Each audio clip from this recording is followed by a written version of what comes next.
Case 1, Alicia Pankey. 2018. Aurora and Denver, Colorado. On the surface, it looked like an ordinary domestic dispute. A woman walked into the Aurora Police Department in December of 2018 and told officers that her husband had been abusive toward her. She said he had left the home and taken their children with him.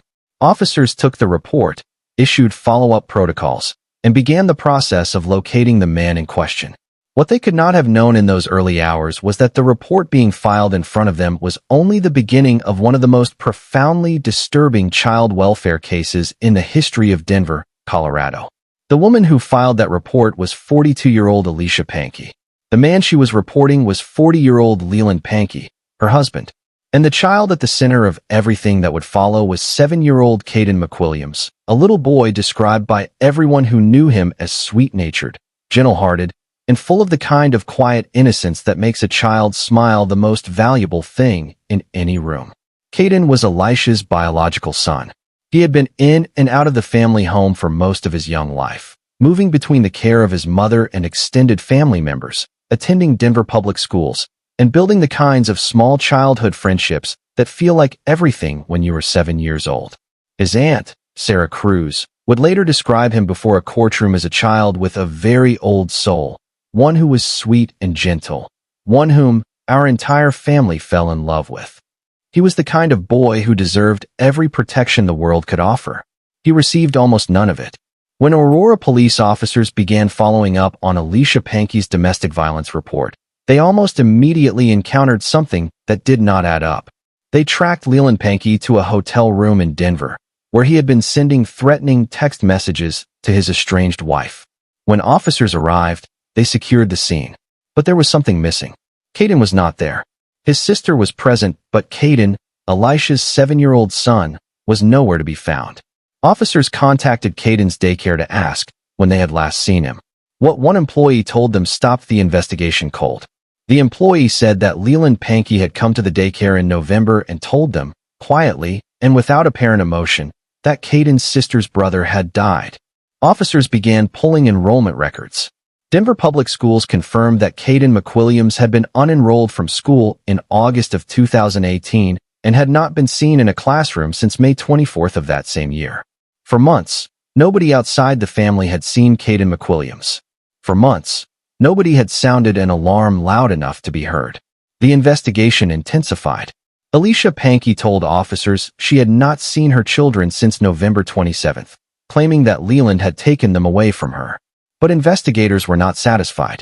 There were too many inconsistencies, too many gaps in the timeline, and a growing sense of dread that what had happened to Caden McWilliams was not something anyone was ready to say out loud.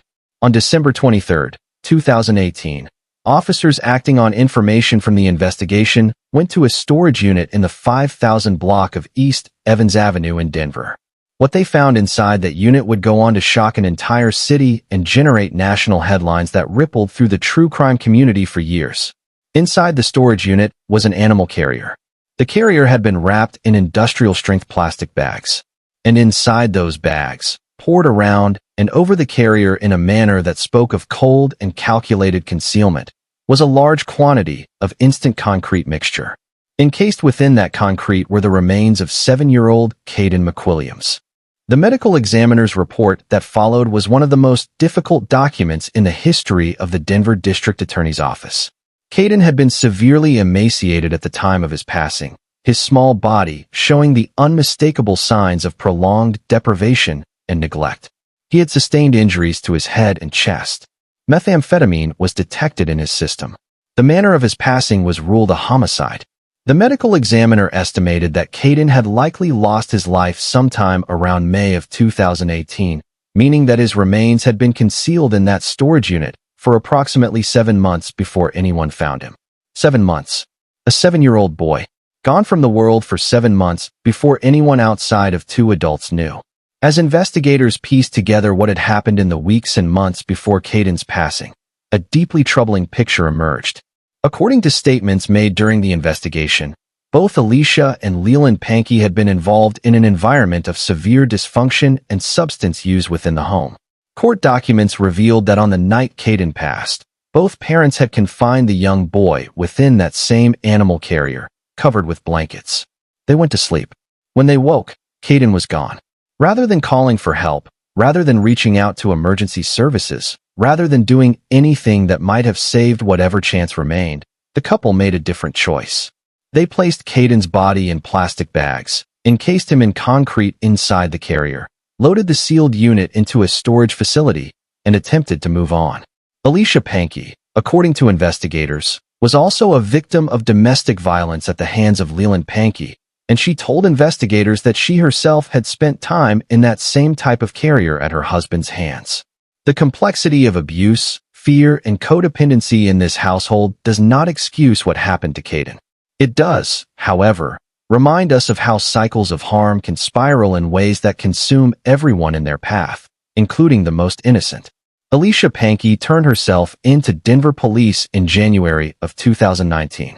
She was charged with child abuse resulting in death and abuse of a corpse. In August of 2019, she pleaded guilty to the felony charge of child abuse resulting in death. On August 12, 2020, District Court Judge A. Bruce Jones sentenced Alicia Pankey to 32 years in the Department of Corrections, with 5 years of mandatory parole. It was the maximum sentence available under the charge to which she had pleaded guilty. Leland Pankey had been charged with first-degree murder in connection with Caden's passing. He ultimately pleaded guilty to child abuse resulting in death and tampering with a deceased human body, and in February of 2020, he received the maximum sentence of 72 years in prison. Both sentences were handed down with the weight of what had been done to a small boy with an old soul and a gentle heart. Denver District Attorney Beth McCann, one of the most respected legal voices in Colorado, said in her statement following the sentencing, "The horrific death of Caden McWilliams shocked the conscience and was incomprehensible to the people of Denver. A parent's job is to, above all else, protect his or her child, and as a community, we trust that when families go behind their closed doors, children are being loved and cared for." Alicia Pankey failed in this societal compact. Caden McWilliams' family, led by his Aunt Sarah Cruz, who took in Caden's little sister after his passing, chose to remember him not as a headline, not as a statistic, but as a child who deserved the whole world. They chose the image of the red-tailed hawk as a symbol of his spirit, a creature of beauty and freedom, soaring above the city he never got to fully know. "My hope is that the hawk becomes a symbol for all Denverites," said District Attorney McCann, "and that whenever we see a hawk soaring, we will all take a moment to think of Caden." Caden McWilliams was 7 years old. He loved school. He had a smile that lit up a room. He deserved so much more than the life he was given and the ending that was taken from him. His story changed how Denver thinks about the children in its community, and it must never, ever be forgotten. Justice was served, but as Caden's aunt said to the court, this is not the end of his story. If this case moved you, if it reminded you of how important it is to speak up for children who cannot speak for themselves, please remember the Child Help National Child Abuse Hotline, 1-800-422-4453. You may be the voice a child is waiting for. And before we move to the next case, if you are finding value in this documentary, please take a moment to give this video a like. Your support helps Cold Case Time continue bringing these important stories to light. And if you have not already, hit that subscribe button and ring the notification bell so you never miss an episode. These stories matter, and so does your support. Case 2. Kelly Turner. August 2017. Douglas County in Denver, Colorado. There is a particular kind of trust that society places in a mother. It is ancient, instinctive, and almost universally held. When a mother says her child is ill, we believe her. When a mother weeps over a hospital bed, we grieve alongside her. When a mother campaigns publicly for donations to help her suffering child, we open our wallets and our hearts without question. That trust is sacred. And in the case of Kelly Renee Turner and her 7-year-old daughter Olivia Gant, that sacred trust was methodically, deliberately, and fatally violated across a period of years that left an entire medical and charitable community questioning everything they thought they knew. Olivia Catherine Gant was born on June 21, 2010, in Pasadena, Texas. From the very beginning, by all accounts, she was a child of extraordinary light. Her step-grandfather, Lonnie Gautreaux, who became one of her closest and most devoted advocates, described her as a loving child who just had a great imagination and loved playing with her dolls. She was the kind of little girl who threw herself into life with full-bodied enthusiasm, who laughed easily, who made everyone around her feel as though the room had somehow gotten brighter. Her mother, Kelly Renee Turner, also known as Kelly Gant, moved the family from Texas to Colorado around 2012. It was at that point, according to investigators and medical records, that a years-long pattern of medical manipulation began, one that would eventually take Olivia's life and send shockwaves through the healthcare and charitable community of Denver. Beginning in 2012, Turner began bringing Olivia to Children's Hospital Colorado with reports of serious illness. The first visits centered on severe constipation, which physicians treated successfully. But rather than accepting treatment and moving forward, Turner continued returning to the hospital with increasingly alarming claims about Olivia's condition. She told doctors that Olivia was unable to eat normally, that her digestive system was failing, that she was experiencing a cascade of medical crises that required immediate and ongoing intervention. Doctors, relying almost entirely on Turner's account as the primary source of Olivia's medical history, responded as medical professionals are trained to respond, with treatment. Over the course of the following years, Olivia was subjected to surgical procedures on at least 25 separate occasions, procedures that involved rerouting her small intestine, installing multiple types of feeding tubes, and eventually providing nutrition through her veins through a process known as TPN. She was placed on a powerful anti-seizure medication called Keppra, despite the fact that not a single physician had ever witnessed Olivia experience a seizure. Turner had simply told a prescribing doctor it was necessary, and that doctor had complied.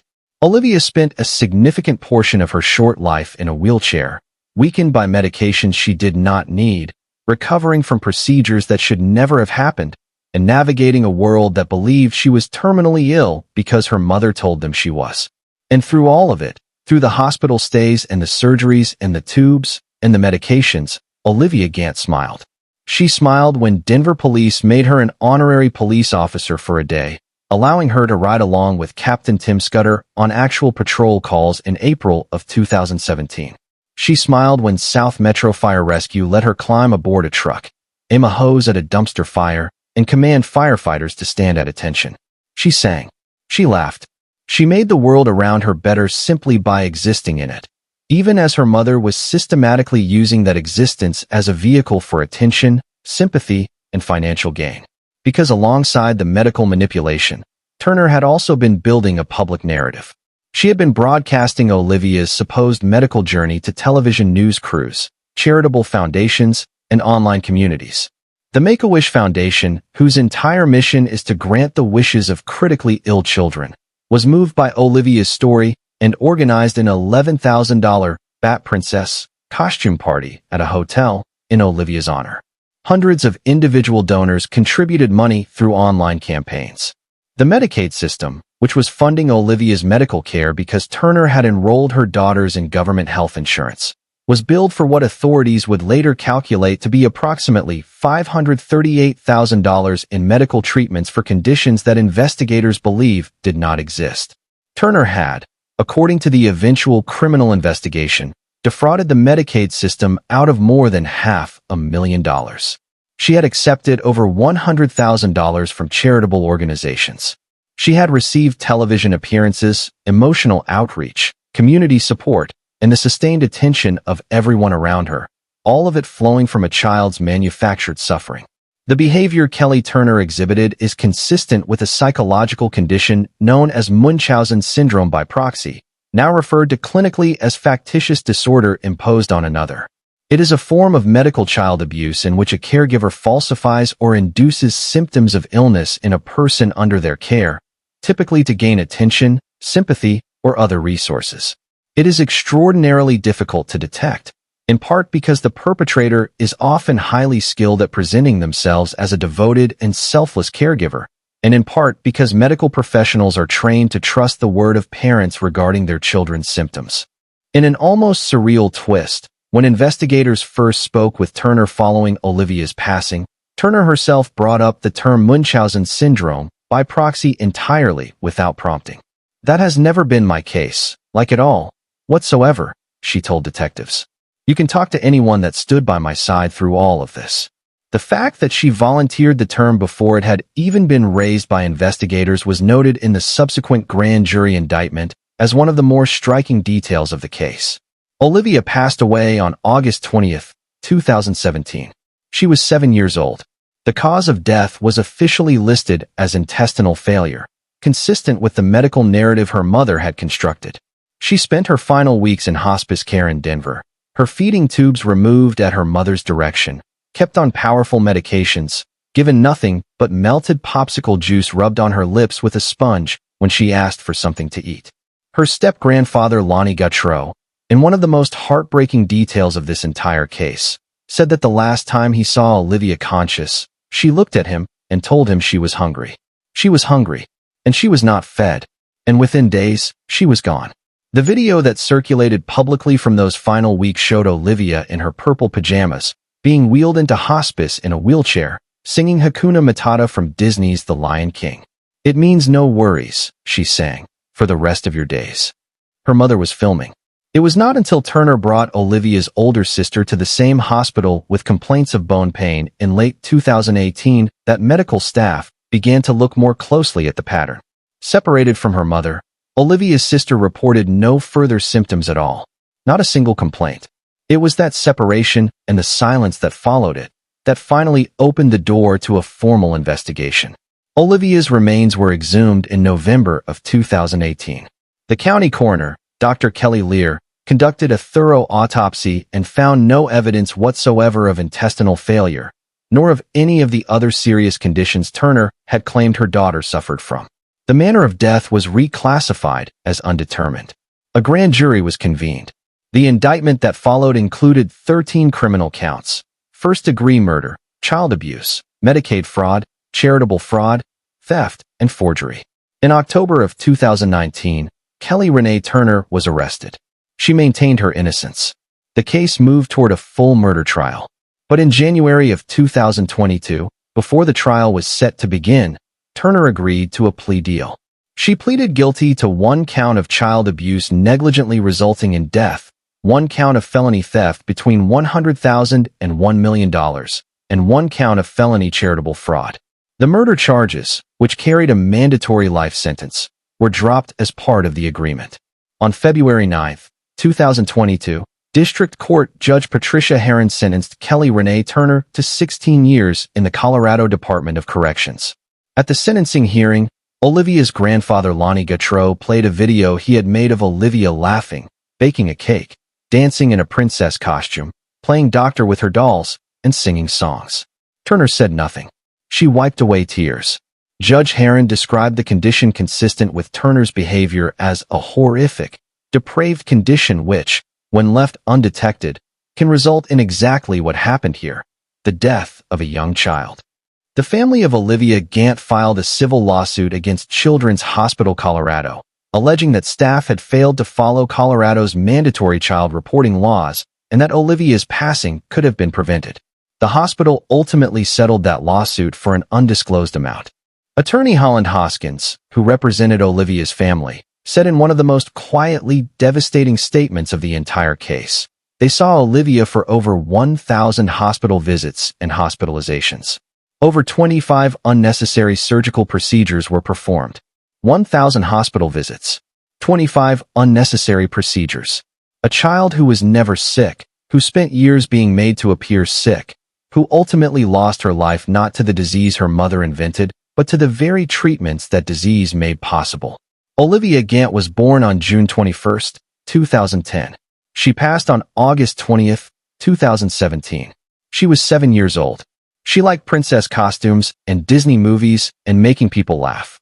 She sang Hakuna Matata on the way into hospice and told her grandfather she was hungry, and the world let her down in every way it possibly could.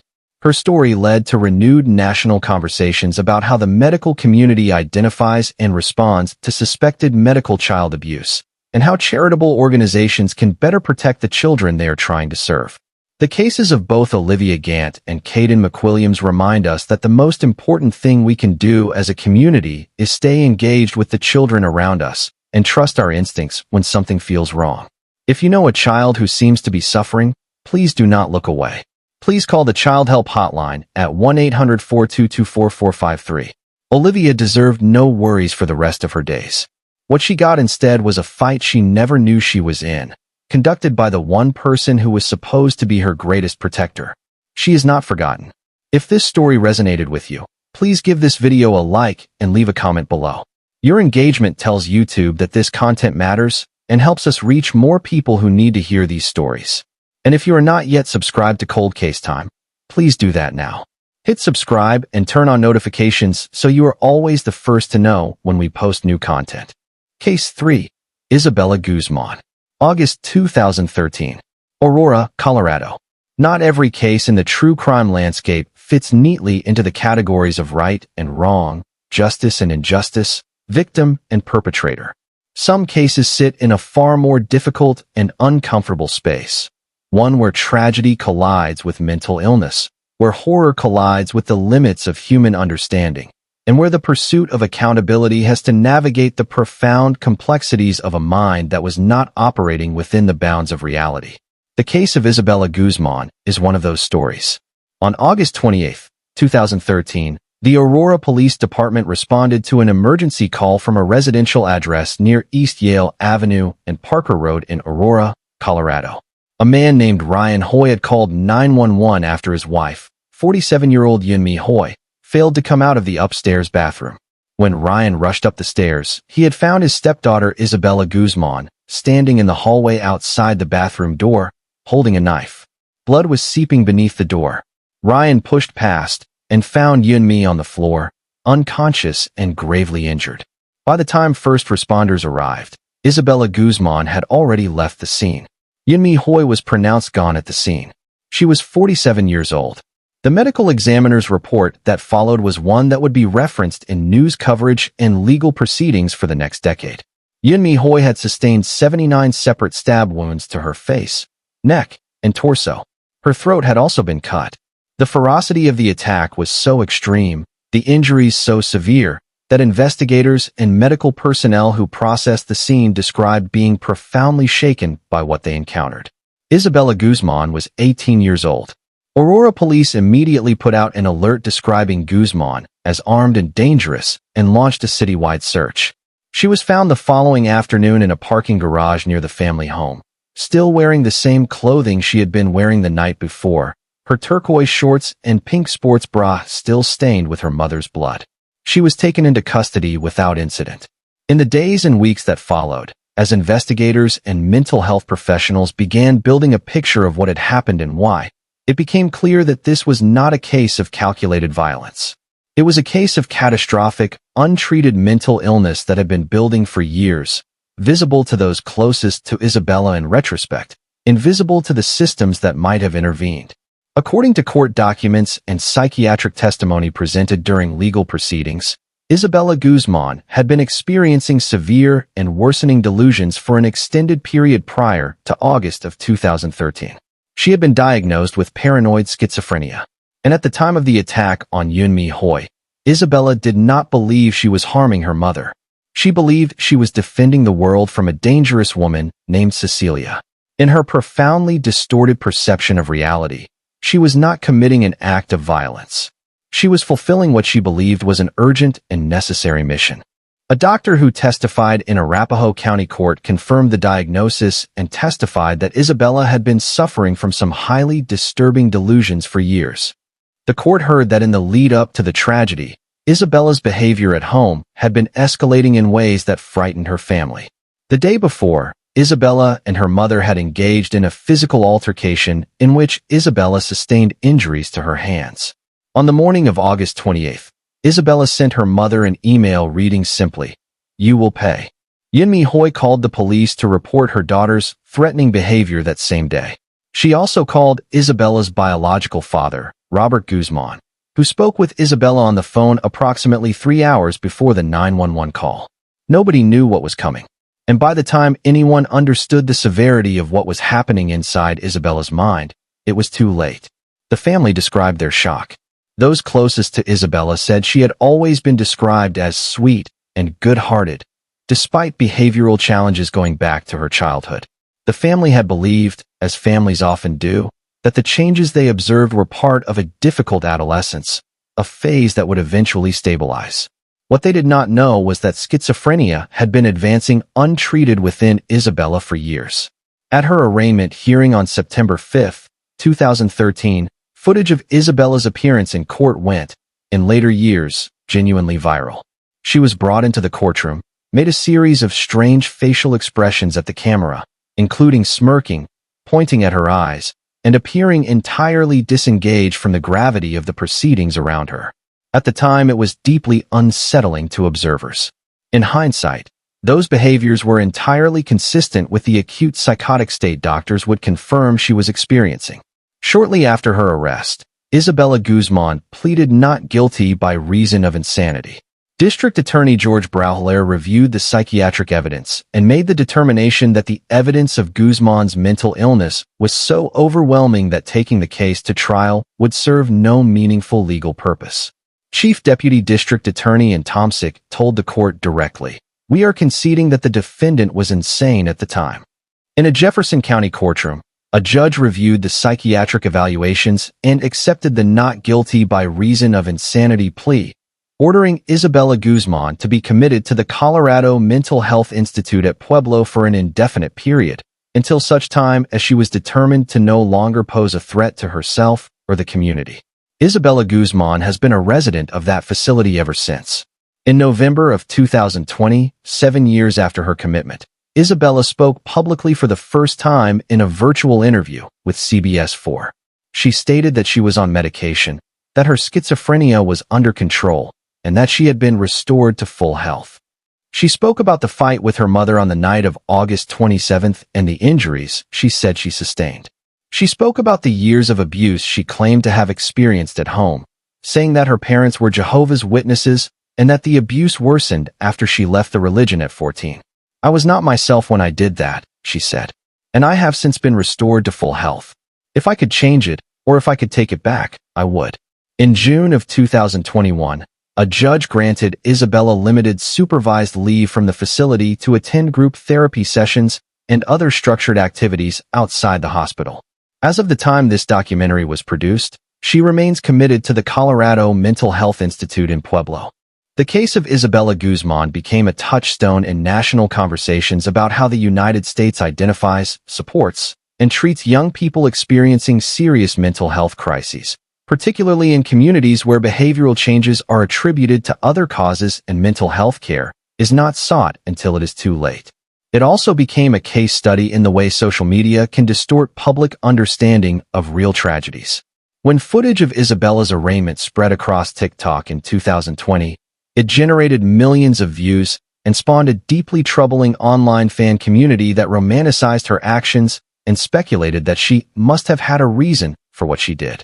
This response alarmed mental health advocates and true crime commentators alike, prompting widespread discussion about the responsibility content creators carry when handling cases involving mental illness and extreme violence.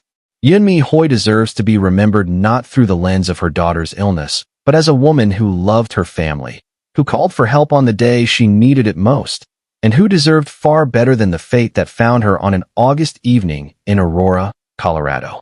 The case reminds us that mental illness left untreated does not stay quiet. It escalates. It reaches a threshold, and those who are suffering in its grip often cannot see the help they need. If someone in your life is showing signs of serious psychological distress, please reach out to NAMI, the National Alliance on Mental Illness, at their helpline, 1-800-950-NAMI, or text NAMI to 741741. Early intervention saves lives. It might have saved Yunmi Hoi.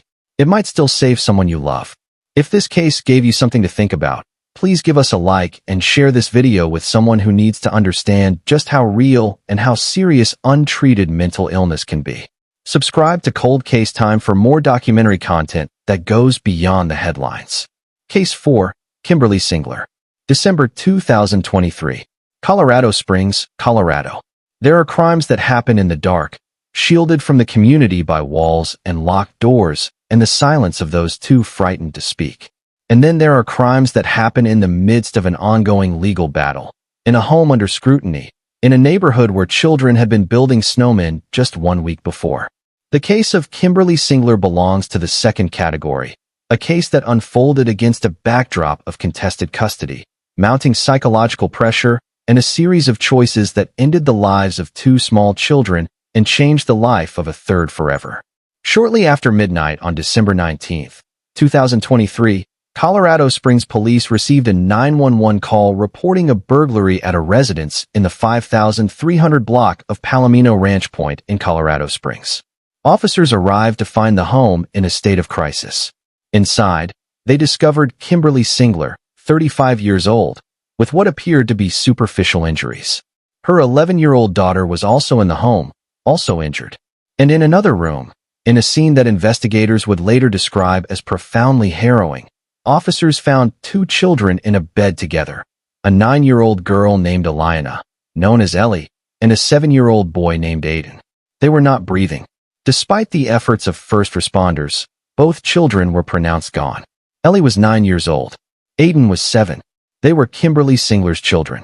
In the immediate aftermath of that call, Singler told police that a man had broken into the apartment through an unlocked patio door, attacked her, caused her to lose consciousness, and committed the acts against her children before fleeing. She was initially treated as a victim. The surviving 11-year-old daughter also initially supported her mother's account, telling officers she had been attacked by an intruder. But investigators are trained to look beyond the first story they are told, and almost immediately the details of Singler's account began to present significant problems. Outside the apartment, despite it being winter and snow on the ground, there were no footprints leading to the patio through which Singler claimed the intruder had entered. Inside the apartment, the Colorado Springs Police Department's homicide unit found a blood-stained knife, empty bottles of sleeping pills in a trash can, and spent rounds. The physical evidence told a story that did not match the one Singler had provided. Perhaps most critically, investigators checked the GPS records of Singler's ex-husband, whom she had told officers had previously spoken about harming his family and whom she suggested might have been responsible for the attack. Those records showed definitively that her ex-husband had been driving a truck approximately 80 miles away at the time of the tragedy. He had a solid, technology-verified alibi. On December 26, 2023, 1 week after the incident, investigators established probable cause and issued an arrest warrant for Kimberly Singler. But Singler was not in Colorado. She was not in the United States. She had left the country and was located in London, England, where she was arrested on December 30, 2023. As the legal process of seeking Singler's extradition began, the story continued to develop. The surviving 11-year-old daughter, who had initially supported her mother's account, changed her statement when interviewed by investigators without her mother present. According to court documents filed in Westminster Magistrates Court in London, the girl told investigators that her mother had told the children to close their eyes as she guided them into a bedroom. She described her mother providing the children with milk containing a powdery substance before the events of that night. She told investigators that her mother had said God was making her do it, and she described her mother cutting her with a knife even as she begged her to stop. The extradition proceedings that followed became one of the most internationally prominent legal battles in Colorado's recent history. Singler's defense team, led by attorney Edward Fitzgerald, who had previously represented WikiLeaks founder Julian Assange in his own extradition fight, argued that extraditing Singler to Colorado would violate European human rights law because she would face a mandatory sentence of life without the possibility of parole if convicted of first-degree murder in Colorado, a sentence which, the defense argued, offered no meaningful prospect of rehabilitation or release. The extradition proceedings stretched from September of 2024 through January of 2025, during which Westminster Magistrates Court Judge John Zani heard extensive legal arguments from both sides. The defense brought expert witnesses who argued that life without parole in Colorado constituted inhumane treatment under European standards. Prosecutors argued that Colorado's governor does retain the power to commute life sentences, citing Governor Hickenlooper's 2018 commutations as precedent, meaning that a prospect for release, however remote, technically existed. On January 24, 2025, Judge John Zani ruled in favor of extradition. He found that there was indeed a legal mechanism through which Singler could theoretically be released from a life sentence. and that this mechanism was sufficient to satisfy the human rights standard at issue. Singler's appeal of that ruling was subsequently denied. On December 24, 2025, Kimberly Singler was extradited from the United Kingdom back to the United States, arriving in Colorado Springs to face the charges that had awaited her for 2 years. District Attorney Michael Allen confirmed her return and announced that she would face 2 counts of first-degree murder, 1 count of attempted murder, 3 counts of child abuse, and 1 count of assault. At the time this documentary was produced, Kimberly Singler had not yet stood trial. She is presumed innocent until and unless proven guilty in a court of law. The legal proceedings in her case are ongoing. What is not in dispute is the tragedy at the center of this case. Ellie was 9 years old. She had been building a snowman in her neighborhood just a week before the night her life ended. Aiden was 7 years old. The community around their home in the quiet neighborhood of Palomino Ranch Point was left searching for answers that no courtroom outcome can ever fully provide. Neighbor Daniel Lane, who spoke to local media in the days following the incident, summed up the community's shock with a quiet simplicity that said everything. Very surprising. This has always been a quiet neighborhood. Nothing really happens here. We all really know each other, he said. The kids play out here all the time. There was just a snowman right there that they built a week ago. It finally just melted. A snowman. A week ago. Children playing in the snow, the way children are supposed to. What Ellie and Aiden deserved was a childhood full of snowmen and laughter and safety. What they received instead was one of the great tragedies in Colorado's recent history. Their story is not over. The legal process will determine what happened in that apartment and what accountability must look like.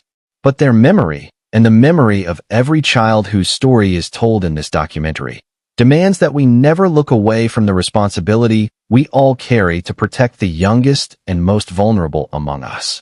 If this case has raised questions or concerns for you, please reach out to the National Domestic Violence Hotline at 1-800-799-SAFE. Custody disputes can create environments of extreme psychological and emotional pressure, and there are resources available to families navigating these situations. We want to hear your thoughts on this case. Leave a comment below and let the Cold Case Time community know what you think. Please give this video a like, and if you have not yet subscribed, please do so now. Hit the bell icon to get notified every time we post new content. Case 5, Letitia Stotch, January 2020. El Paso County, Colorado. In every community, there are cases that become more than local news. Cases that transform into national conversations about justice, child protection, and the darkness that can hide inside a family home. The case of Letitia Stotch and 11-year-old Gannon Stotch is one of those cases. It is a case that kept Colorado in the national spotlight for more than 3 years, that generated hundreds of hours of courtroom television coverage, that broke the hearts of everyone who followed it, and that ultimately produced a verdict and a sentence that spoke clearly about the value of a child's life. On the evening of January 27, 2020, the El Paso County Sheriff's Office received a 911 call from a residence in the Lorson Ranch neighborhood near Colorado Springs. The caller was Letitia Stotch, the stepmother of 11-year-old Gannon Stotch. She reported that Gannon was missing. She said she had last seen him between 3 and 4 in the afternoon when he left the house to go to a friend's home nearby. He had not returned. What followed was one of the most extensive missing child investigations in Colorado's history. The El Paso County Sheriff's Office, the FBI Child Abduction Rapid Deployment Team, the National Center for Missing and Exploited Children, and dozens of other agencies joined forces in a search that deployed drones, dogs, horses, helicopters, and dive teams across a wide area around the family home. Hundreds of tips flooded in from the public. Gannon's biological parents, Al Stotch and Landon Hyatt, made tearful public appeals for information, thanking the community for the extraordinary outpouring of support. But as investigators dug deeper into the circumstances surrounding Gannon's disappearance, their attention increasingly turned not outward toward an unknown abductor, but inward toward the family home and the woman who had made the initial 911 call. A neighbor's security camera had captured footage showing a figure loading something into a vehicle at the Stotch home around the time Gannon was said to have gone missing. Only one person returned. Investigators began to build a timeline that did not align with Letitia Stotch's account of events. On March 2, 2020, 34 days after Gannon was reported missing, law enforcement arrested Letitia Stotch at a location in Myrtle Beach, South Carolina.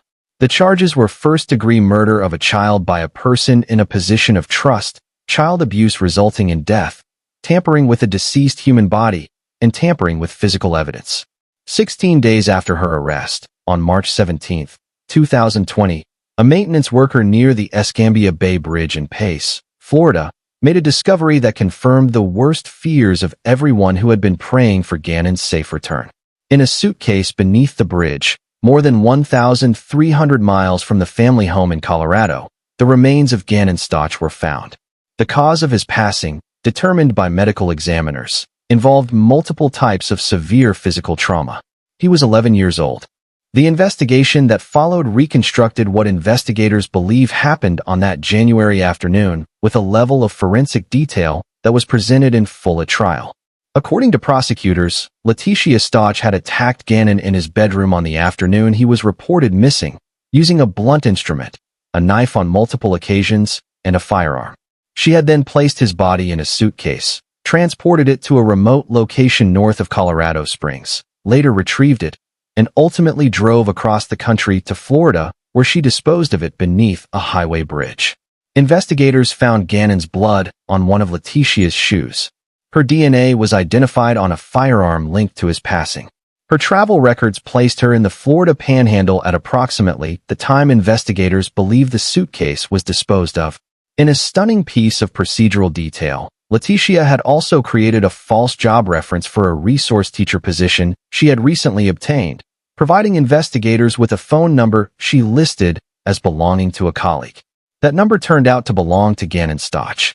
Letitia Stotch pleaded not guilty by reason of insanity, claiming she suffered from dissociative identity disorder as a result of childhood sexual abuse.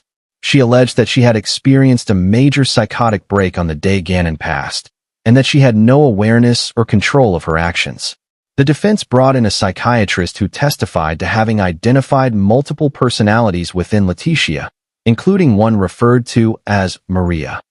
She alleged that her husband Al Stotch was connected to drug cartels and sex trafficking rings and had somehow been responsible for Gannon's passing. She made sweeping claims that were dismissed by the court as entirely unfounded. The prosecution countered with state psychiatrists who had evaluated Letitia and found her fully competent to stand trial. The 5-week trial began in March of 2023. Prosecutors presented Gannon's father and mother, forensic experts, former employers, investigators, and witnesses who testified to the depth and breadth of physical evidence linking Letitia to every stage of what happened to Gannon. On May 8, 2023, after approximately 8 hours of deliberation, the jury returned guilty verdicts on all 4 counts. First-degree murder after deliberation, first-degree murder of a child by a person in a position of trust, tampering with a deceased human body, and tampering with physical evidence. Judge Gregory Werner, visibly moved during his sentencing remarks, called what had been done to Gannon Stotch the most horrific I have ever seen. He told Letitia Stotch directly, "Your conduct in this case deserves the maximum sentence that I can impose according to Colorado law." He then sentenced her to life without the possibility of parole on the 2 murder counts, with an additional 12 years for the tampering charges to be served consecutively. Gannon's mother, Landon Hyatt, delivered a victim impact statement at sentencing that was at once heartbreaking and defiant. "Mother to mother, I trusted her with my children," she said of Letitia. "I can never be filled with the hate that her heart holds. Gannon will always be my son. That will never be taken away." Gannon's father, Al Stotch, who had been present throughout the years-long investigation and the entire trial, spoke about the day Gannon was born, a premature baby, weighing 1 pound 6 ounces, who fought from his very first breath to survive. "I never in my wildest dreams would have ever thought you'd be in danger," he said to his son's memory. "Or I would not have left you at home with what turned out to be your murderer and the last person to ever see you on this earth. I'm so sorry." However, the legal story of this case did not end with that sentencing. In April of 2026, the Colorado Court of Appeals issued a ruling overturning Letitia Stotch's conviction. The court found that during jury selection, the trial court had committed what was described as structural error by refusing to remove a juror who was the father-in-law of a deputy district attorney who worked in the same office as the prosecuting attorneys in the Stotch case. Under Colorado law, a juror may be challenged for cause if they have a relationship within the third degree by blood, adoption, or marriage to any attorney of record or attorney in the prosecuting office. The court found that this juror should have been dismissed and that failing to do so had denied Stotch an impartial jury. The conviction was reversed and a new trial was ordered. The reaction from Gannon's family and the Colorado legal community was one of deep anguish. District Attorney Michael Allen, who had prosecuted the case, called the ruling a disappointing result for this office, Gannon's family, and everyone who loves him. Letitia Stotch, as of the time this documentary was produced, remained in the custody of the Colorado Department of Corrections as the process toward a new trial proceeds. The story of Gannon Stotch is not a story that has reached its final chapter, but what it has already shown the world is the extraordinary capacity of a community to rally around a missing child, the dedication of law enforcement officials who do not give up when the evidence leads to difficult places, and the absolute refusal of a family to let their son be forgotten. Gannon Stotch was 11 years old. He was born weighing 1 pound 6 ounces and fought to live from his very first breath. He deserved a lifetime of that same fierce, beautiful fight. He did not get it, but the community that loved him has never stopped fighting in his name. If this case moved you, please consider reaching out to the National Center for Missing and Exploited Children at 1-800-THE-LOST or 1-800-843-5678. If you ever have concerns about a missing or exploited child, please give this video a like if Gannon's story is one you feel the world should remember. Subscribe to Cold Case Time and ring the notification bell to stay connected with every new documentary we bring you. Your support keeps us going. Case 6. Gene Newmaker. April 2000. Evergreen, Colorado. There are moments in the history of child welfare and mental health practice that become permanent turning points. Moments that so clearly reveal the dangers of unregulated, untested, and unscientific treatment methods that they force entire industries to change. The passing of 10-year-old Candace Newmaker in April of 2000 was one of those moments. It was a tragedy born not in malice but in desperation, not in calculated harm, but in the catastrophic collision of a mother's love, a child's vulnerability, and a treatment method that should never have been applied to a human being under any circumstances. Candace Elizabeth Newmaker was born Candace Tiara Elmore on November 19, 1989, in Lincolnton, North Carolina. Her early years were defined by instability and harm that no child should ever experience. Born to a teenage mother and an abusive father, Candace and her siblings were removed from their home by social services while she was still very young, her parents' rights eventually being terminated when she was 5 years old. 2 years later, she was adopted by Jean Elizabeth Newmaker, a single woman who worked as a nurse practitioner and who wanted to give a child the stable, loving home she had been denied. Jean Newmaker tried. By every available account, she genuinely, earnestly tried. What she encountered, however, was something that the adoption system had not fully prepared her for. A child whose early trauma had manifested in what professionals would later describe as reactive attachment disorder, a condition in which a child who has experienced early abandonment or abuse develops significant difficulty forming emotional bonds with caregivers. Candace was described as having behavioral challenges, being difficult to manage at home, and at times behaving in ways that frightened her adoptive mother. Jean sought help. She tried therapy, medication, behavioral approaches, and the guidance of professionals. Nothing seemed to fundamentally shift the dynamic between her and her daughter. Then, in early 2000, she encountered information about a therapist in Evergreen, Colorado, who specialized in a form of treatment called attachment therapy, which included a technique known as rebirthing, a process that purported to address reactive attachment disorder by having a child physically reenact the experience of birth, emerging from simulated confinement to bond with the mother who would receive them. The session cost $7,000. It was presented as a 2-week intensive program. Jean flew Candace more than 1,500 miles from their home in Durham, North Carolina, to the mountains of Colorado. She believed, with the full sincerity of a mother who had been told this might finally help, that she was doing the right thing. The therapist in question was Connell Watkins, who operated out of her home in Evergreen. Watkins was not licensed. Neither was her colleague Julie Ponder, who also participated in the sessions. This detail, which seems almost incomprehensible in retrospect, was not something Jean Newmaker appears to have known or verified before placing her daughter in their care. The first week of the program appeared to go well. Behavioral therapies seemed to show progress. Jean and Candace appeared to be connecting. But behind the scenes, Candace's medication dosages had been altered multiple times by the unlicensed therapists, changes that should only have been made under the supervision of a licensed physician. On April 18, 2000, the second week of the program, Watkins and Ponder conducted what they called a rebirthing session with Candace. The session was videotaped. Candace, who was 10 years old, was wrapped tightly from head to toe in a flannel sheet and surrounded with large pillows. The purpose, as articulated by the therapists, was to simulate a birth canal. For adults, including Watkins, Ponder, and 2 others involved in the program as therapeutic foster parents, then used their hands and feet to push down against the pillows, applying what would later be calculated as the equivalent of approximately 300 pounds of combined pressure against Candace's body. Candace was told she needed to push her way out, to fight her way into new life, and that when she emerged, she would be truly reborn and able to bond with her mother. Jean Newmaker was asked to leave the room so that Candace would not, as Watkins explained, pick up on her sorrow. What happened over the next 70 minutes was recorded in full on videotape and presented to jurors at the subsequent criminal trial. Candace could be heard begging for the session to stop. She said she was going to be sick. She said she could not breathe. She said she was going to die. She sold herself. She cried and pleaded for the adults surrounding her to release her.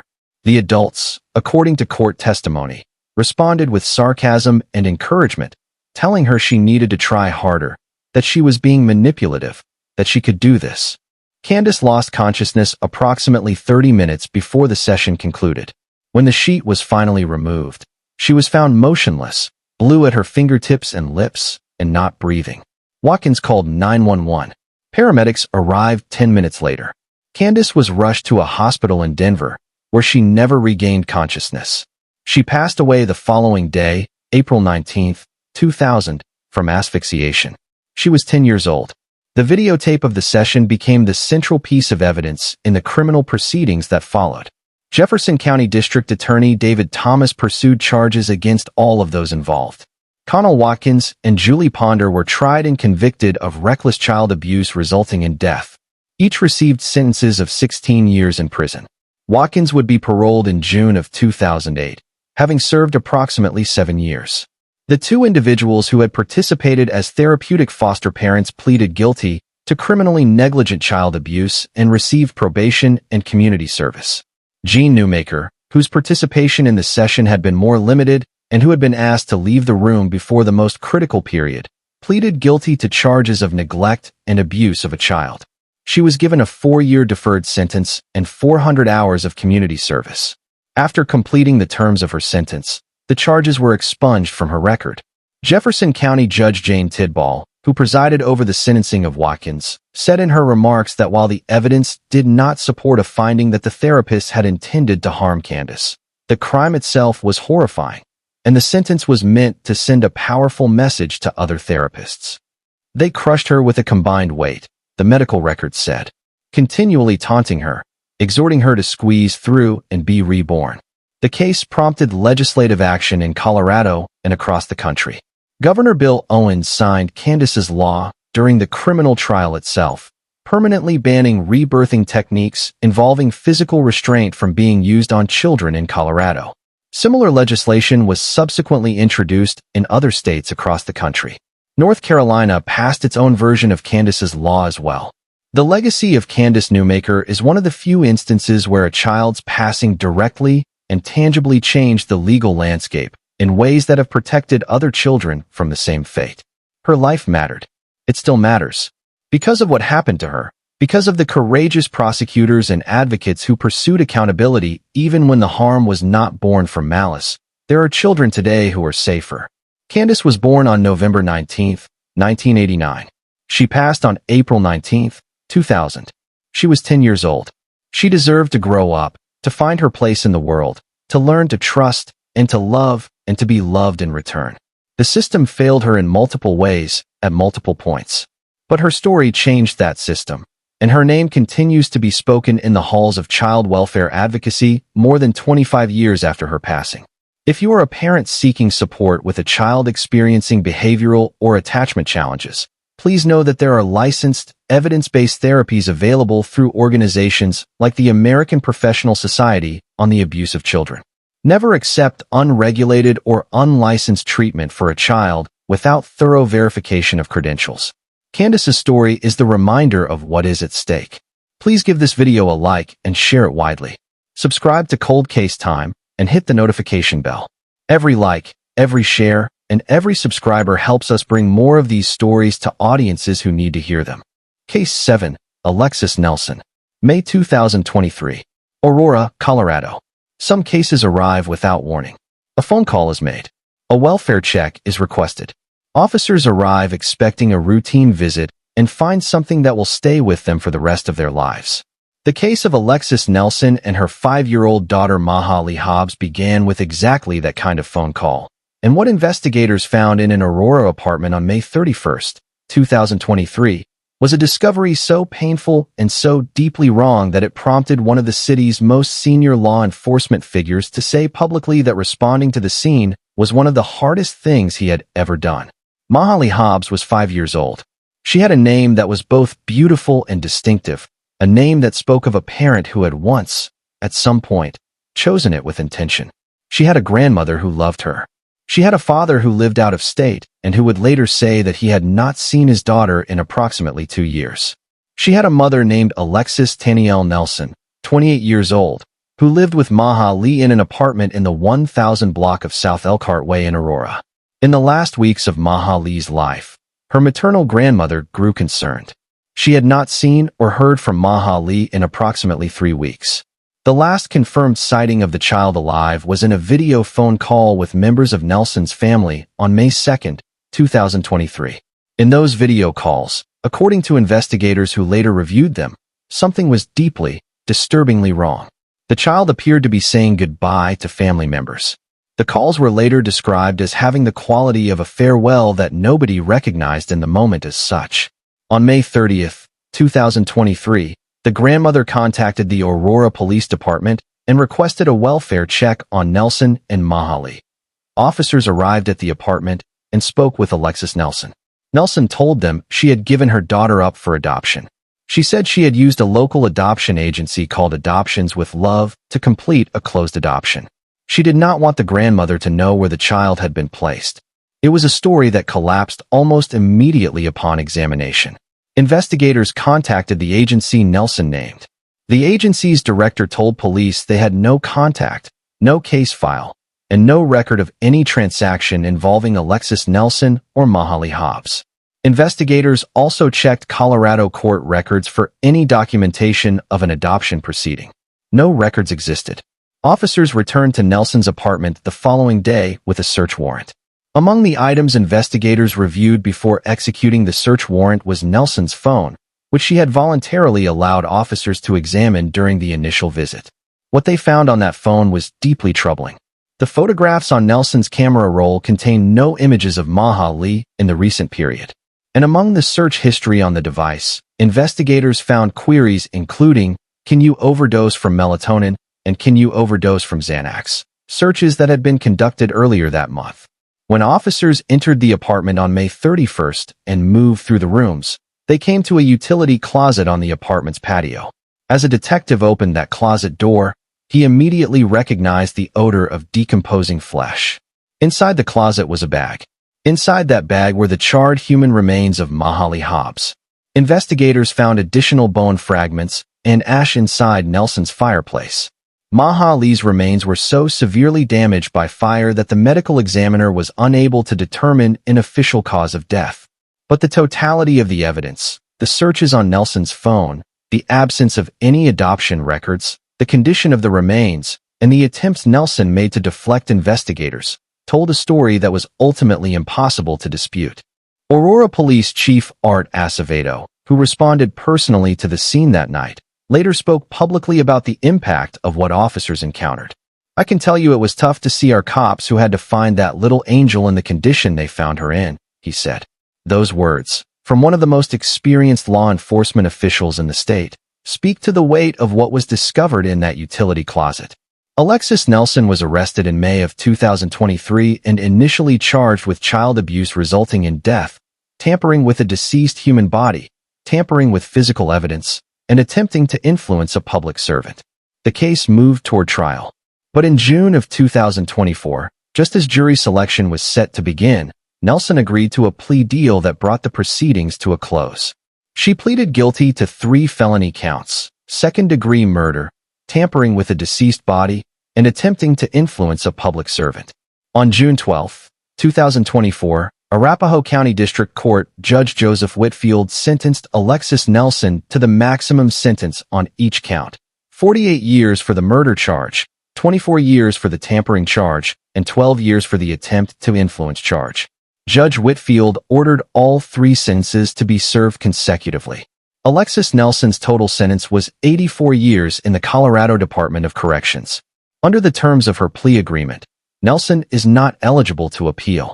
District Attorney John Kellner released a statement following the sentencing that expressed what many in the community were feeling. While there is no way to fully comprehend what turned this mother into a monster, Kellner said, she deserves to spend several decades behind bars for the unspeakable crime she committed. Senior Deputy District Attorney Kathleen Tierney, who had worked the case, added her own statement, one directed not just at Nelson, but at anyone facing a situation of parental difficulty.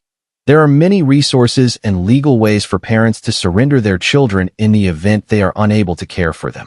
It's both heartbreaking and appalling that a mother would end her own child's life and then make up a bogus adoption story so family would believe the child is alive and well. Chief Deputy District Attorney Chris Gallo echoed the community's gratitude to investigators. Detectives with the Aurora Police Department were able to quickly punch holes in the defendant's story, which ultimately helped us quickly solve this case and bring justice to Mahali's family. Mahali Hobbs was 5 years old. She had a grandmother who loved her enough to call police when something felt wrong. She had extended family members who would later say that the video calls in May felt strange, felt like a goodbye, felt like something they could not name until it was too late. She had a father who had not seen her in 2 years and who learned of her fate in the worst possible way. She deserved to be 5 years old the way 5-year-olds are supposed to be, messy and loud and full of questions and running through the world like they own it. She deserved more summers, more birthdays, more everything. If you are a parent in crisis, if you feel overwhelmed and unable to care for your child, please know that Colorado's safe haven law allows a parent to safely surrender an infant at any hospital or fire station within 72 hours of birth without facing prosecution. For children older than infants, please contact Child Protective Services or call the Child Help National Child Abuse Hotline at 1-800-422-4453. Help is available. Every child deserves the chance to be kept safe. Mahali's story is one that demands we all remain vigilant. A grandmother made that call. A grandmother who trusted her instincts. Every one of us has that same capacity to act when something feels wrong. Please give this video a like and share it with someone who needs to hear these stories. Subscribe to Cold Case Time and hit the bell icon for notifications. Your support is what makes this channel possible. Case 8, Melissa Wayne. January 2026. Denver, Colorado.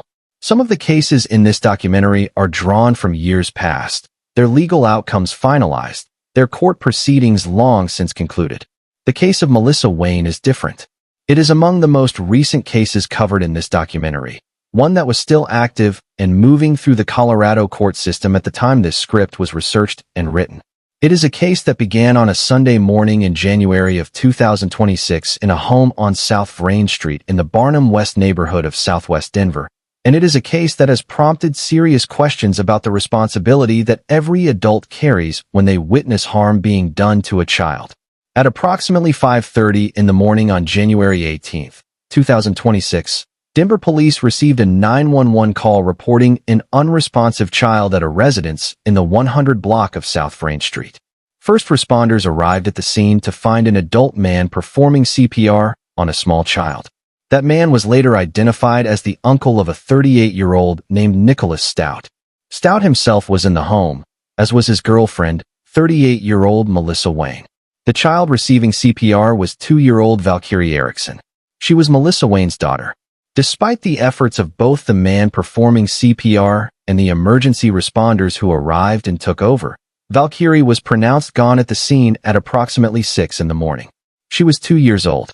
In the hours following Valkyrie's passing, officers began gathering statements from everyone in the home.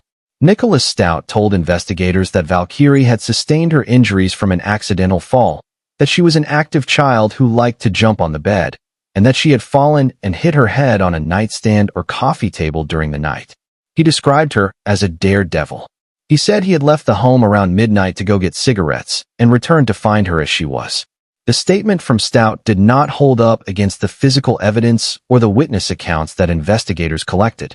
A housemate who had been living at the property for approximately 1 week told police that throughout his time in the home, he had regularly heard Stout yelling at the child, along with the sound of slapping noises coming from the bedroom, where Valkyrie slept with Melissa and Nicholas.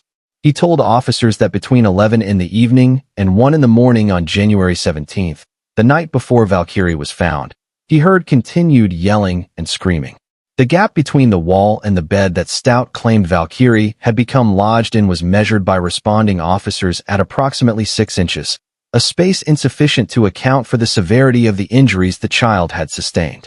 What made this case particularly devastating was Melissa Wayne's own statement to investigators. Wayne, who was Valkyrie's mother, told police that she herself had witnessed Nicholas Stout yell at Valkyrie multiple times the night before her passing, and that she had personally seen Stout hit the child at least twice that evening. She described him yelling at Valkyrie about potty training incidents. She was present. She was aware. And she did not call for help. Officers who executed a search warrant at the home the following day described conditions that added a further dimension of anguish to the case. The apartment was described in the affidavit as cluttered and in a significantly unkempt state. The couple's bedroom, where Valkyrie slept, contained tools, clothing, food debris, trash, and dirty diapers with very little available floor space.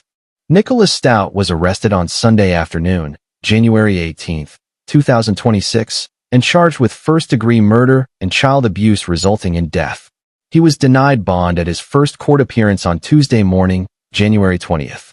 2 days after the incident, on Tuesday evening, Denver police announced the arrest of Melissa Wayne on charges of child abuse resulting in death. Wayne was held on a $200,000 cash-only bond. At her first court appearance on Wednesday, January 21st, she was advised of the charges against her and placed under maximum supervision conditions for the remainder of the case. Court records pulled by investigators revealed a troubling background for both individuals. According to public criminal records, both Wayne and Stout had prior legal histories that included a range of serious charges. The case prompted immediate community response, both in the Barnum West neighborhood and across Denver. Legal analysts who spoke to local media in the aftermath noted that cases involving the death of a child and the care of multiple adults often result in charges being filed against both the person who inflicted the harm and any adult present who had awareness of the situation and failed to intervene. When you're talking about a child aged 2 and under, one child welfare expert told Denver 7, where they can't speak for themselves, where they're not often in the public domain, not in school, not maybe in daycare, the responsibility of the adults in that home is absolute. Valkyrie Erickson's father, David Erickson, who was not living in the home at the time of his daughter's passing, launched a fundraiser in the days following to help cover his daughter's funeral expenses not covered by the state's Victim Advocate Fund. His presence in the public record in the aftermath of his daughter's passing is a reminder that the harm done in that Denver home reached far beyond its walls. At the time this documentary was written, the legal proceedings against both Nicholas Stout and Melissa Wayne were ongoing. This case has not yet reached its conclusion in the courts. Both individuals are presumed innocent until proven guilty in a court of law. However, the details contained in the sworn affidavit filed by Denver police, the witness testimony gathered in the immediate aftermath, and the charges that have been brought by the Denver District Attorney's Office paint a picture of a household where a 2-year-old child was at serious and ongoing risk, and where the adults responsible for her safety failed her at every possible opportunity. Valkyrie Erickson was 2 years old. She had a name given to her by parents who chose it, a name that means warrior. She deserved the chance to be one. She did not get it. If this case raises questions for you about how to respond when you suspect a child is being harmed, please know that in Colorado, every adult has a moral responsibility to report suspected child abuse. Teachers, medical professionals, and certain other categories of adults are legally mandated reporters. But you do not need to be a mandated reporter to make a call. The Child Help National Child Abuse Hotline at 1-800-422-4453 is available to anyone who has concerns about a child's safety. Your call is confidential. Your call could be the call that saves a life. If Valkyrie's story has moved you, please give this video a like. Please leave a comment below and let us know what you think about how communities can do better to protect the most vulnerable children in our midst. Subscribe to Cold Case Time and hit the notification bell so you never miss an episode. Case 9, Sheriekia Page. March 2012. Commerce City in Denver, Colorado. There are investigations that are defined not just by the tragedy at their center, but by the extraordinary response of the human community that rises to meet them. The search for 7-month-old Tori Brown Jr. is one of those investigations. It is a story of horror and neglect, yes, but it is also a story of 500 human beings who strapped on protective suits, stood in the wind and the heat and the smell, sorted through 13,000 tons of waste over 53 days, and refused to go home until they had found a baby boy and returned him to a family that needed to say goodbye. That search began on March 27, 2012, when the Commerce City Police Department received a missing persons report. Sheriekia Page, 22 years old, reported to police that her 7-month-old son, Tori Brown Jr., was missing. She said she did not know where he was. But as investigators began asking questions, the story fell apart almost immediately. Those who knew Sheriekia Page and her family told police a deeply troubling history. Tori Brown Sr., the baby's father, told Fox 31 Denver that months before the incident, he had called social services out of concern for the child's safety after Page had told him she was going to strangle the baby. He said he and his family had at times taken care of Tori Jr. and Page's other 2 children, and that they had been willing to continue doing so. But social services had returned the children to Page's care. Tori Brown's grandmother, Corinthia Brown, told media she too had called Child Protective Services in November of 2011, some months before the baby went missing, after Page made comments that had genuinely frightened her about the baby's well-being. Those reports had not resulted in action sufficient to remove Tori from the home. As investigators interviewed Page and those around her, a picture emerged that was impossible to dismiss. According to court documents and prosecutorial statements made during sentencing proceedings, Page had made multiple threatening statements about her infant son in the period leading up to his disappearance. Among the things witnesses reported her saying were, "Don't get mad if pretty much he ends up in a casket, and someone better come get this ugly expletive, or he is going to end up in a casket." She had also allegedly told Tori Sr., "Someone better come get this baby." And after her arrest, during a recorded phone call from jail, Page allegedly told Tori Sr., "This is what you wanted, right?" The baby's father told police that Page had admitted to him that she had placed the baby's body in a dumpster. Investigators working from that information identified a dumpster near the Pinecrest apartment complex in Commerce City where Page had been living and began to trace the garbage collection route that would have carried that dumpster's contents to the Denver Arapahoe disposal site, a massive regional landfill. What followed over the next 53 days was the most extraordinary volunteer search effort in Colorado's recent history. The Denver Arapahoe disposal site is an enormous facility. Finding the remains of an infant within it required searching through approximately 2.5 acres and an estimated 13,000 tons of waste.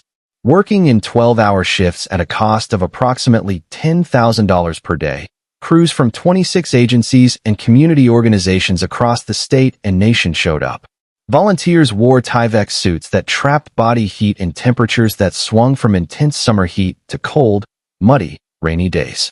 The smell, as Sergeant Joe Doherty, the recovery incident commander, later described it, got worse by the day. Conditions were, in his words, just horrific, unbelievable. And yet nobody left. Nobody stopped. "Maybe deep in your subconscious you thought we might not find him," Doherty later said. "But if people thought it was like looking for a needle in a haystack, it wasn't. We knew what we were looking for, a small child in a big pile of rubbish." and we all knew we were going to find him. On May 31st, 2012, after 53 days of searching through approximately 9,900 tons of waste in the section of the landfill where investigators believed Tori's remains had been taken, searchers found what they had been looking for. DNA testing subsequently confirmed that the remains were those of Tori Brown Jr. He was 7 months old. Sherry Page was charged with first-degree murder and child abuse resulting in death. She was held without bond in the Adams County Jail. The case moved through the Colorado court system, and Page ultimately pleaded guilty to second-degree murder in the passing of her 7-month-old son. She was 23 years old at the time of sentencing. On May 3, 2013, District Court Judge John E. Popovich Jr. presided over the sentencing hearing. Chief Deputy District Attorney Karen Datz addressed the court with a summary of the evidence against Page and the statements witnesses reported she had made prior to the infant's passing. The court heard Datz reference Page's own words about her son, including a statement attributed to Page that had been recorded from jail. "If they don't find no evidence, they ain't got no case." And a statement reported by witnesses in which Page said that the baby had ruined her life. Page's defense attorney, Christine Jones, asked the court for leniency, describing Page as a victim of circumstance, a young woman who had grown up in poverty, who had faced eviction, and who had been born into an environment of mental illness and hardship that had shaped her circumstances. Judge Popovich was not moved toward leniency. He described Page's level of remorse as limited in nature and handed down a sentence of 42 years in the Colorado Department of Corrections. If Page serves every year of that sentence, she will be 65 years old when she is released. Tori Brown Sr., the baby's father, and his family were present throughout the proceedings. Corinthia Brown, the baby's grandmother who had called Child Protective Services months before the tragedy, spoke to the loss of her grandson with words that carried the accumulated weight of a family's grief. "The last time I saw him smile," she said, "he looked so much like my son. I had to take his picture down." The 53-day search for Tori Brown Jr. is remembered in Colorado not only as one of the most demanding and emotionally taxing law enforcement and community operations in state history, but as a testament to what human beings will do for each other and for the children they have never met. 500 people sorted through waste and wept and kept going because a baby boy deserved to come home. Sergeant Doherty, who led the recovery effort, put it simply, "We were searching in hell so one small soul could go to heaven." The case also raised serious and unresolved questions about how child welfare reports are handled and followed up on in Colorado. 2 separate adults had contacted social services and law enforcement in the months before Tori's passing with concerns about Page's statements regarding her son. Neither report resulted in the child's removal. The tragedy of Tori Brown Jr. is inseparable from those missed opportunities. Tori Brown Jr. was 7 months old. He laughed easily. He looked like his father. He had a grandmother who loved him fiercely enough to make a phone call and a community that loved him enough to search for him across 53 days. He deserved to grow up and know how much he was wanted. He did not get the chance. His story is a permanent reminder that reporting concerns about a child's welfare is not an act of interference. It is an act of love. If you have concerns about a child, please contact your local Child Protective Services or call the Child Help National Child Abuse Hotline at 1-800-422-4453. Your call matters more than you know. Please give this video a like and share it in honor of Tori Brown Jr. and every child whose story deserves to be heard.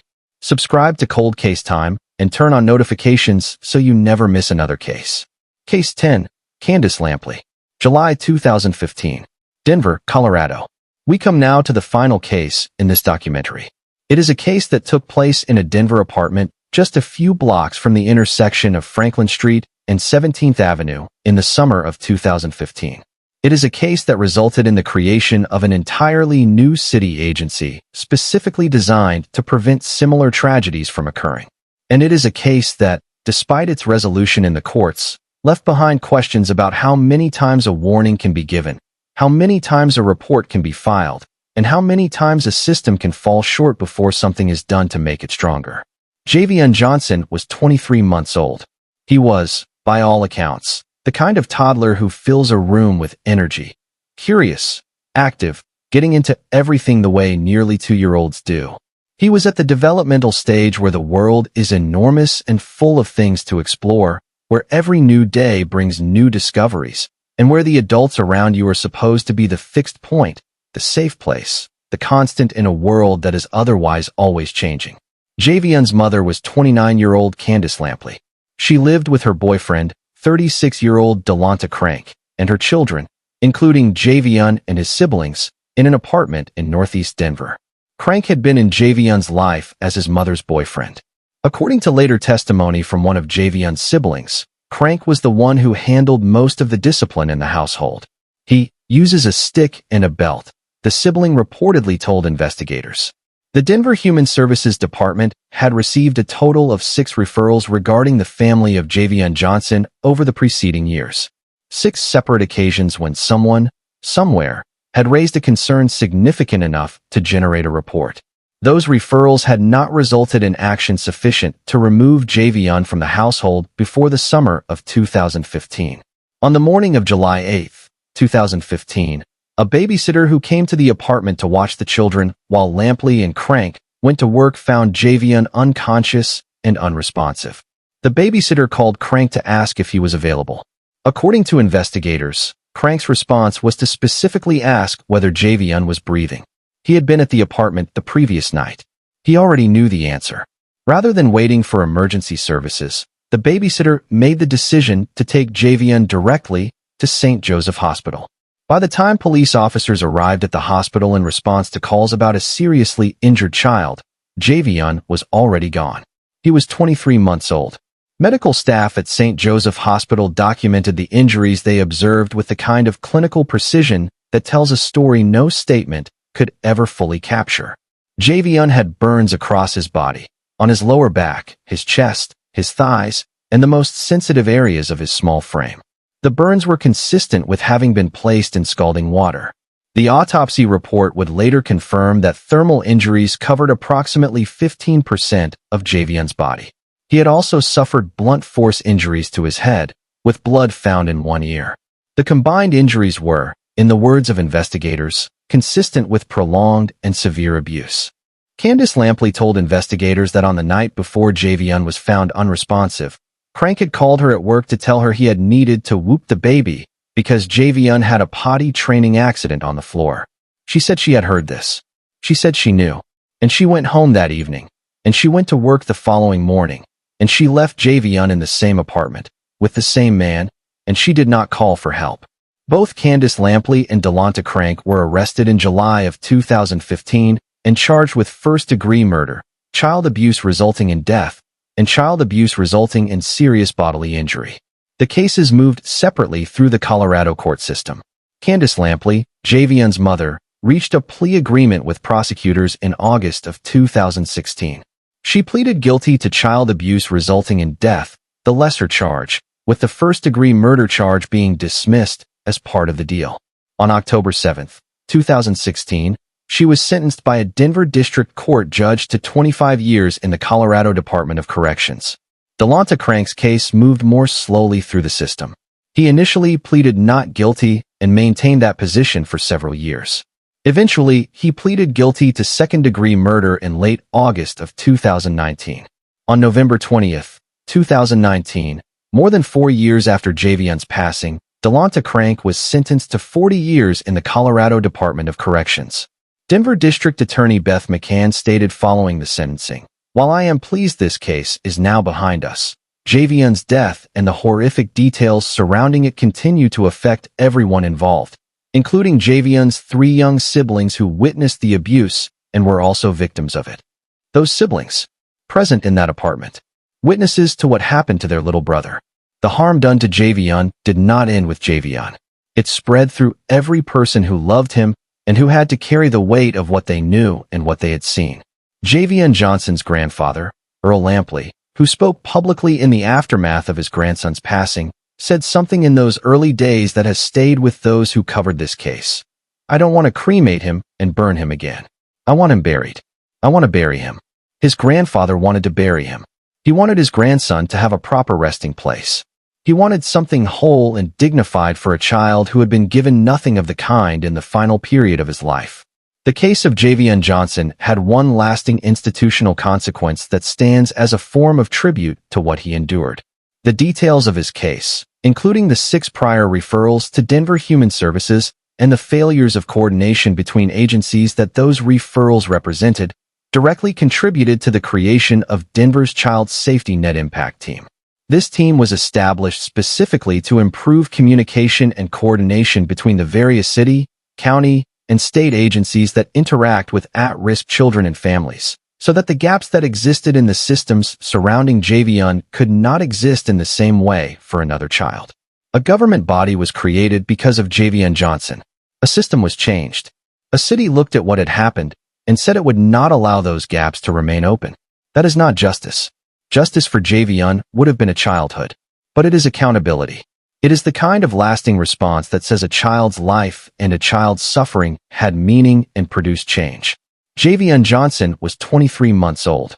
He was almost 2 years old.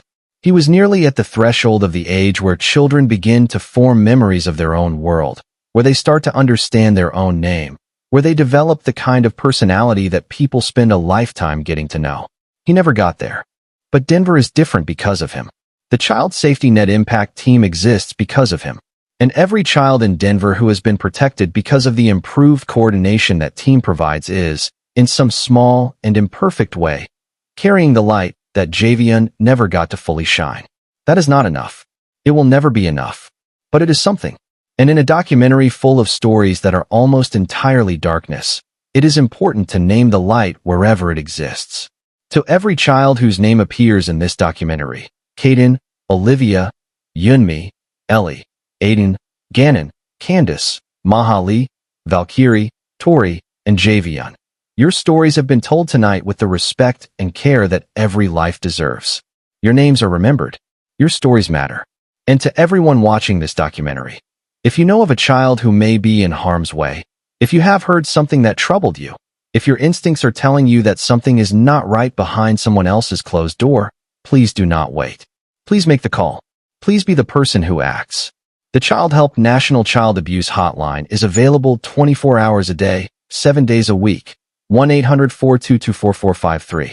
In Colorado, you can also contact the state's Child Abuse Hotline at 1-844-CO4-KIDS, which is 1-844-264-5437. Your call is confidential. Your concern is valid. Your action could be the thing that saves a life. Thank you for watching Cold Case Time. Thank you for your compassion, your attention, and your willingness to sit with difficult stories in the service of awareness, education, and justice. These are not easy stories, but they are necessary ones. Please give this video a like if this documentary has meant something to you. Please leave a comment sharing your thoughts.